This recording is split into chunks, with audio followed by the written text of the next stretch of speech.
इतिहास का एक ऐसा किला जहां लोग आज भी जाने से डरते हैं। जी हाँ, यह है पुणे का शनिवार वाड़ा। हर हर महादेव दोस्तों, welcome to weekend blogger. Actually बहुत दिनों के बाद मैंने सोचा कि चलो आलस को आज छोड़ते हैं एंड फिर से एक्सप्लोर करने निकल पड़ती हूँ। तो इस बार मैंने कैब किया था। मुझे एक्चुअली वहाँ पे पार्किंग का बड़ा इशू है, तो मैंने कैब किया था। तो मैं पहुँच गई थी शनिवार वाड़ा, जो कि ये पुणे की मेन सिटी में लोकेट है। एंड ये एक एडमिनिस्ट्रेटिव कैपिटल था पेशवाओं का। तो ये एक्चुअली मुझे बहुत दिनों से देखना था। लास्ट टाइम भी मैं गई थी, बट गाड़ी लेके गई थी तो मुझे ना पार्किंग का स्पेस नहीं मिला था। दैन इस बार मैंने प्लान किया कि मुझे जाना है। चलिए, जब मैं पहुंच गई हूँ तो आप भी वर्चुअल टूर कर ही लीजिए। एंड ये इसमें मैंने ज़्यादा कुछ कवर नहीं किया है, जस्ट हिस्ट्री मैंने देखा है एंड हॉन्टेड थोड़ा बहुत इंसिडेंट है वो मैंने कैप्चर किया है।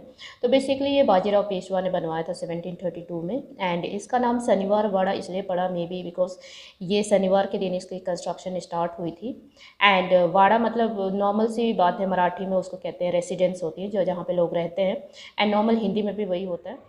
यहाँ पे आप वॉक कर कितने हुए जाओगे, तो जैसे ही आप एंटर करोगे ना, आपको मेन गेट दिखेगा जिसको दिल्ली दरवाज़ा भी बोला जाता है। एंड ये मेन गेट है, तो इस पे आप देख सकते हो बड़े बड़े से स्पाइक्स लगे हुए हैं। एंड दोनों गेट के दोनों दो पल्ले होते हैं ना, दोनों साइड एक तरफ चांद है एंड एक तरफ आपको सूरज मिलेगा। तो सूरज वाला साइड दिन में खुलता है एंड चांद वाला साइड रात को खुलता है, शाम के टाइम में। एंड बेसिकली इसकी टाइमिंग की बात करो तो ये सुबह 9 से शाम के 5:30 बजे तक खुलता है। एंड इसमें पहले तो लोग कहते थे कि इसमें कुछ एंट्री फ़ी होती थी, बट मुझे कोई एंट्री फ़ी नहीं देने की ज़रूरत पड़ी और किसी मैंने देखा कोई दे भी नहीं रहा था, तो मे बी वो हट गया है। तो अभी आपको कोई एंट्री फ़ी नहीं लगने वाली, तो आप जाके आराम से देख सकते हो। तो ये है बेसिकली, ये कहा जाता है कि 13 स्टोरीड बिल्डिंग थे, बट मैंने देख नहीं पाई कि 13 स्टोरीड दिखेगा या नहीं। बट इसके जो कॉरिडोर्स है ना, जो साइड में किला है, तो किले के से जो फोर्टिफिकेशन होती है, तो साइड साइड वाला बहुत ही मतलब सारे तरफ चारों तरफ किले के ना आराम से आप घूम के वो चीज़ें देख सकते हो। एंड यहाँ की बेसिक जो अट्रैक्शन है ना, ये फाउंटेन है। इसको हजारी करंज करके कुछ कहते हैं, 1000 जेट्स करके कुछ लिखा हुआ था। बेसिकली आप कुछ देख ज़्यादा पाते नहीं हो क्योंकि सारे ध्वस्त हो चुके हैं, सारे बस अवशेष बचे हुए, बट मैं पढ़ने की कोशिश कर रही हूँ। इसमें मेन 3 चीज़ आप देख सकते हो, जैसे कि एक प्रेसिडेंशियल हॉल था जिसके सबके जो राजा होते थे ना उनके कमरे थे। एंड ये एक फाउंटेन और एक ऐसा हॉल था जिसमें पेशवा मीटिंग लिया करते थे। एंड एक और बिल्डिंग था जहाँ पे मैंने ये देखा ना, तो वो पूरे लकड़ी के बने हुए हैं और अब तक टैक्ट है। तो आप देखोगे कि ये कैसे कितना अच्छा क्वालिटी का वुड उन्होंने यूज़ किया था, जो कि अभी तक इंटैक्ट है, उसमें कोई भी खराबी नहीं आई हुई है। ऑफ कोर्स इसको मेंटेन करने की ज़रूरत है, बट अभी भी बहुत अच्छा है। एंड ऑफ कोर्स ये हेरिटेज साइट है, तो इसको मेंटेन किया गया है गवर्नमेंट की तरफ से। बट लिटरली बहुत अच्छे बने हुए, बहुत ही अच्छे बने हुए हैं। तो मैंने भी थोड़ा बहुत सोचा कि चलो देखते हैं। एक्चुअली पहले ना मुझे जो हिस्ट्री होता था वो मुझे बहुत बोरिंग लगता था।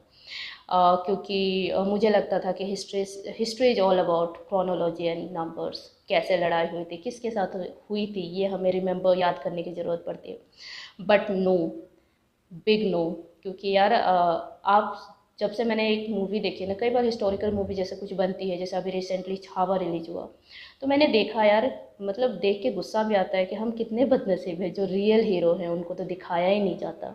उनकी सेक्रीफाइसेस कहीं पन्नों में खो गए और हम इतने भी लकी नहीं है कि उनके बारे में हम जान सकें। लोगों को इतना एफर्ट करके वो चीज़ें, वो अभी भी जो मूवी में दिखाई गई वो आधा सच है, सच्चाई अभी भी नहीं है। तो यार जब से ये सब चीज़ें मैंने जानना शुरू किया, history one of the most interesting subject, तो खैर नहीं बोल सकती क्योंकि अब मैं एकेडमिक में पढ़ाई तो नहीं कर रही हूँ, बट स्टिल अभी चीज़ें देखने में समझने में बहुत ही मुझे अच्छा लगता है। ये बिल्डिंग देखोगे ना, ये सारे फोर्टिफिकेशन की है। तो इनिशियली शायद था मतलब जब बन रहा था ये शनिवार वाड़ा, तो ऐसा था कि 7 स्टोरीज बनेंगी। एंड जो फर्स्ट वाला स्टोरी होगी पूरी पत्थर से बनेगी।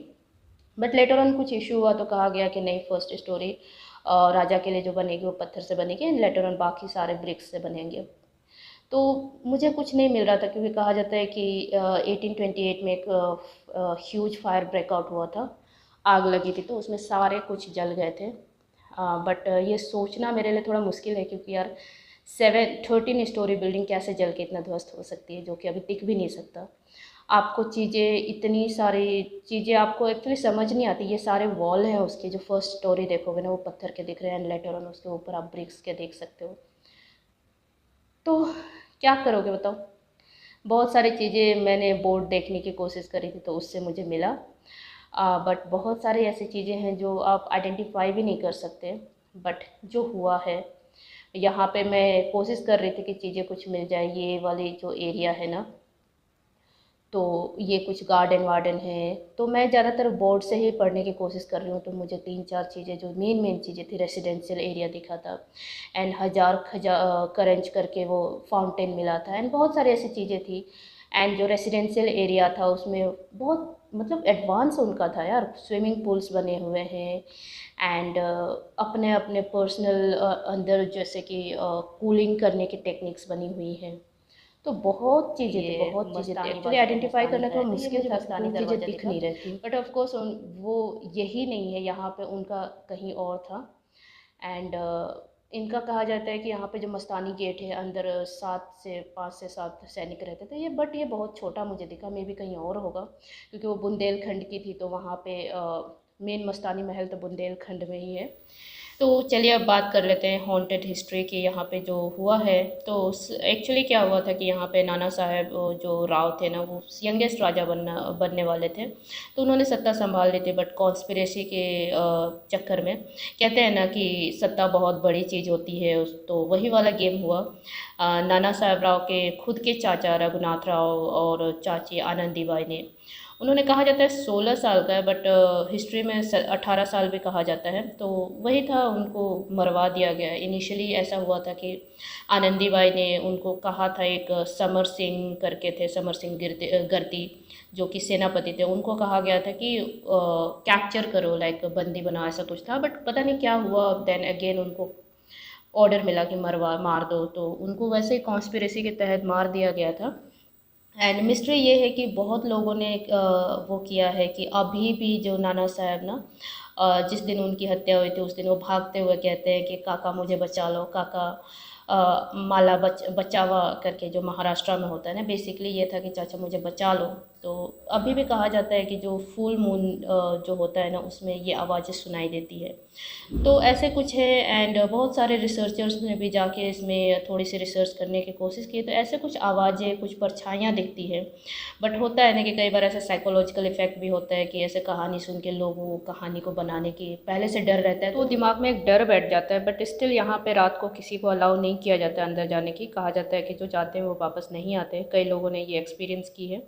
तो इस तरह से था, मुझे बहुत ही अच्छा लगा वो चीज़ें देख के। हालांकि उसकी रूइंग्स देख के बहुत दुख भी हुआ कि यार कितना सुंदर होता होगा अगर वो चीज़ वैसे इंटैक्ट रहता।